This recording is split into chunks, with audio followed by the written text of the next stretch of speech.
Hey everyone, I'm rather incoherent, and this is a very weird tier list that I haven't put a whole lot of thought into. It's here to demonstrate a point. This is a tier list to represent how good at killing the various different fighters are. There are some other characters that I view as flex characters that you could be considering fighters that aren't here. That's aside from the point.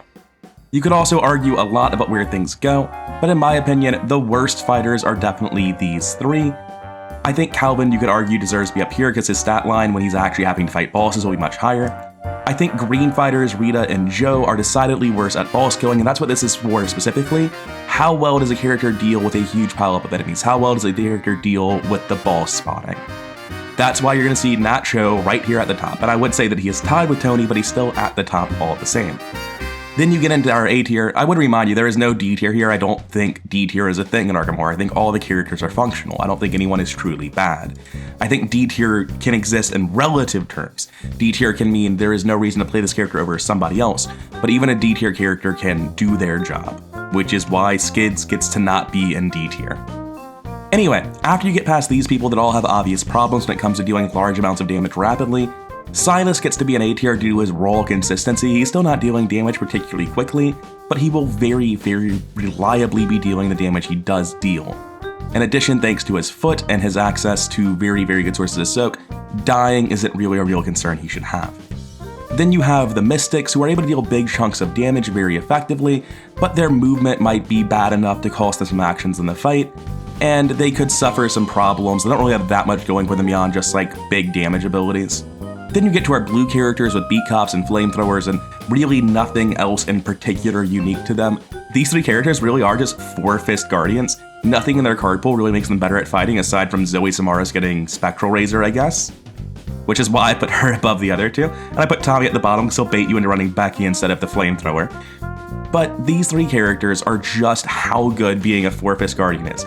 Beat cops and guardian weapons are so good that alone makes you like top tier at killing bosses. Then we have Yorick, because Yorick might not kill as quickly as all those four-fist blue characters beneath him, but he is never going to die to that boss. Then in the A+, we have characters that are truly exceptional at killing, and we're gonna get even worse than that. Agnes is a purple character with access to beat cops in the form of painkillers, and that is enough to get her pushed up above these blue characters, if only by a little bit. You could definitely argue that Yorick should be like right here. It's sort of immaterial.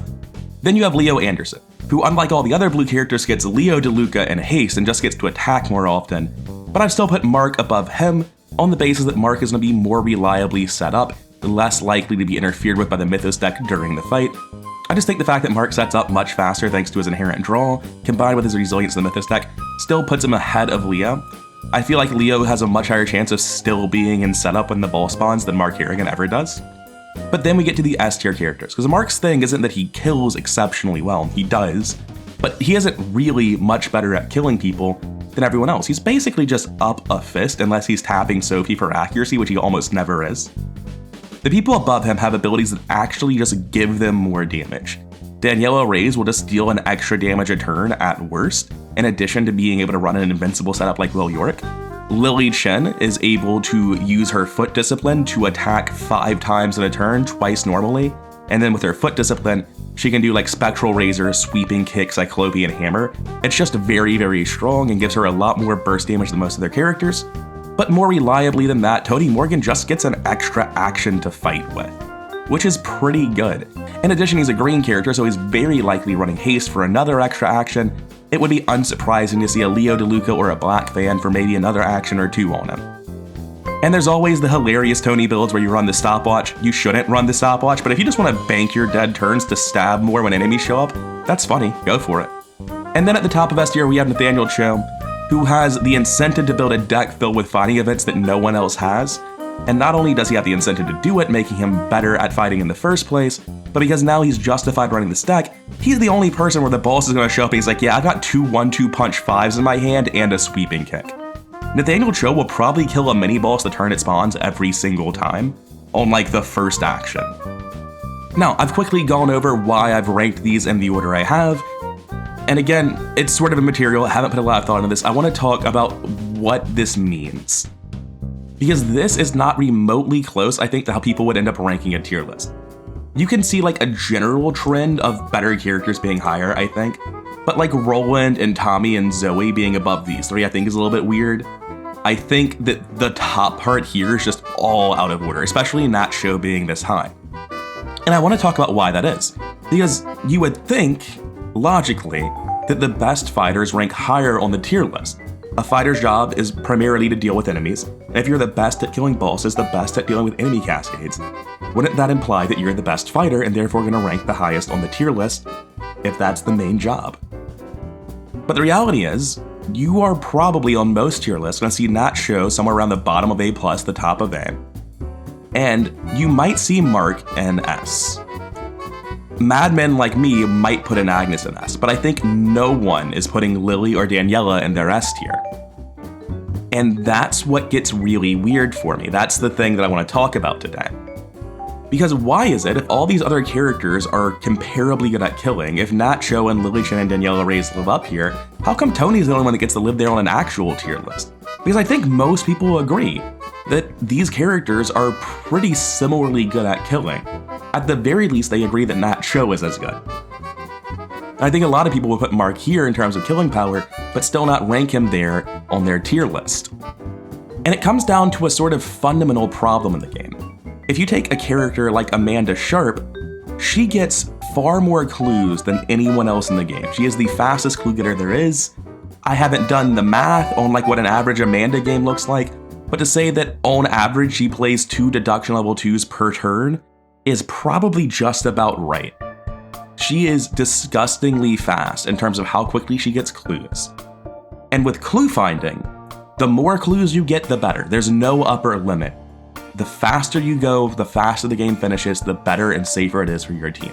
But with fighting, that's not the case. Because the reality is that all these guys in A tier, they all killed the boss, they all got the job done eventually. No one's ever had like a Zoe Samaras or a Silas Marsh doing their job successfully as a fighter and thought, you know, the game would have been a lot easier if you killed that boss in 2 actions instead of 3.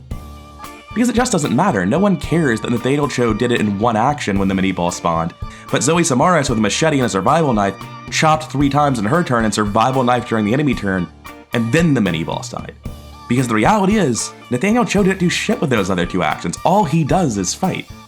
And that's the fundamental issue that I think is sort of shown by making a killing power tier list. Just being good at killing enemies doesn't do anything. Once all the enemies are dead, if you aren't doing anything other than killing enemies, your additional power at killing enemies doesn't matter. There simply aren't enough pile-ups of enemies in the game, enough difficult fighting scenarios for Nathaniel Cho's ability to kill to matter. Because Tony Morgan offers a lot other than just killing. Well-connected big money stuff makes him impervious to the Mythos deck. Lonnie Ritter Heavy Furs gives him infinite soak. That same well-connected big money strategy doesn't just give him the ability to resist the Mythos deck, but it lets him brute force his way through any scenario-based skill test that's being posed to your group. Then, in addition to all that, that same build, that big money, extra actions, high stat build, gets to have 6 action turns with a 5 in book. Because Gias, because Blackfan, because Haste, because Leo DeLuca. And so, incidentally, when Tony finishes killing everyone, just like Nathaniel Cho will, Nathaniel Cho will gain a resource, draw a card, play an asset he didn't need. Tony Morgan can just go destroy a 3-shroud location. Tony Morgan's doing something when he finishes his turn that these other characters aren't. And that's the thing that I think is really important to understand when you're evaluating fighters, is the best thing you can do isn't actually to fight better a lot of the time. Once you're doing your job reliably and consistently, getting better at it doesn't matter. That's a huge reason why I'm such a big proponent of survival knives. Survival knives just kill good enough. Get a machete, get a survival knife, you can go kill Hastur with that. You don't need much more. Coming over to my actual tier list, which I'm not intending to discuss right now, there's a lot I could say about this, but I will quickly summarize. I don't have a D tier, C tier is as low as it goes. I use words that I think describe them more than letters, so C tier is passable, B tier is good, A tier is strong, A+ is oppressively strong, and S tier is broken. And you'll notice that in my broken tier, I don't just have Tony as my only fighter. I actually have Agnes up here as well, because Agnes gets to run 4 copies of Warden Protection thanks to Test of Will from Red, which is really, really high value team utility that most other fighters aren't getting to touch. And then as my highest ranked other fighters, I got Lily and Mark, because they're both so good at killing that they can afford to run higher draw decks with the intention of playing stand together for their teammates, the intention of intentionally sacrificing some of their fighting power, not running guard dogs, not running beat cops, and just taking Brother Xavier and Tetsuo Mori to soak for their teammates and help them. I don't think that's quite enough to get into Broken Tier. I think Ward of Protections are way more valuable than what Lily Chen and Mark Harrigan offer. But the reason they're so high up in my A+ tier is because they're offering something else. Meanwhile, the other great fighters up in this tier, Daniela Reyes and William York, are at the very bottom of my A+, because sure, they're invincible, and sure, they'll kill everything. But that's really not that great. I think it's decidedly better than Nacho and Silas Marsh, who can die. Because these guys just don't. They really don't. And Daniela Reyes is a much better fighter than Yorick or Silas, which is why I have her a little bit higher. The competition above her is just very stiff. I can't really justify moving her up very much. Sort of a random video, but I've just really been wanting to talk about this for a while. It's something that's been bouncing around in my head. I'm very aware whenever I'm making any fighting deck that my goal is find a way to help with clues by increasing your action economy to unreasonable levels. Find a way to negate the Mythos deck. Find a way to heal your teammates. Just do something like that. A long time ago, I had made the arguments that William Yorick was one of the best fighters because he could run sled dogs and rods of animalism to make them dirt cheap to recur them, and what's it called? Solemn Vow, so that he could have his teammates kill the sled dogs, allowing him to replay them. It's a really cool archetype. It's one of the cooler ways to build Will Yorick, but it's so economy hungry that it doesn't quite work. If you don't draw those rods of animalism early, it can really hurt you. And once you're looking at like multiple rods of animalism, multiple relic hunters, multiple backpacks, the deck is starting to be experience hungry, and you haven't gotten better at fighting, and so it has problems one way or another. But yeah, whenever I'm making any fighter, I'm not thinking, how do I kill better? I'm thinking, do I kill enough? And if I do, can I put in Haste Leo DeLuca and Hollowed Mirror 3 and just try to be a healer in the late game? I will say, though, that it's not just that clue finders can always be better at finding clues. Also, all of these characters in the S tier, it's not just Agnes and Tony. The only character up here that just does their role super well is Amanda. Luke Robinson is the most mobile, self-sufficient flex character in the game. Stella Clark basically has 3 wards of protection as her signature card. It's not quite that good, but it's pretty damn close. In addition to built-in action compression and now the difficulty 0 archetype working wonders on her. Rex Murphy on the surface is like Amanda, he's just going really fast, he's deduction the character. But the fact that there are no real synergies that he needs to invest experience in, and his Dunwich Blast allows him to play a really strong support role for his team. He still builds a fundamentally selfish deck, but he can do that by running like 2 copies of Faustian Bargain, 2 copies of Deep Knowledge, get an archive of conduits to make sure no one ever dies, and suddenly like all the best cards in his deck, all of them gross, all of them powerful, can be used to boost up a teammate with a bad draw, or that auto-failed at Rotting Remains, or that missed all their economy, or that lost all their cards to some treachery that discarded their whole hand. Rex Murphy's lack of opportunity cost allows him to really aggressively counterattack campaigns and allows him to support his teammates in a way that most other Seekers wouldn't find the time and card slots to do. Gloria Goldberg neuters the Mythos deck, and Daryl Simmons just turns off the test the game gives you. Daryl Simmons can spend an evidence to make Rotting Remains deal maximum 1 damage no matter what token you pull, and that's like the tip of the iceberg for what his ability does. I skipped over Wendy. She can ignore the autofill token, and she has event recursion that is unparalleled in anyone else. So yeah, my S tier, with the exception of Amanda really, are all characters that really do more than just their role, but I find it very much the case that it's much harder for fighters to branch out and do other things than it is for cluevers. And I'm not quite sure why that is. And that's a big part of why I've been wanting to make this video, because I don't really know why it is.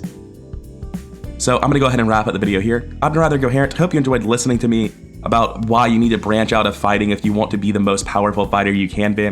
If you did, like, comment, subscribe, all that stuff really does help the channel grow, and I'll see you in the next one.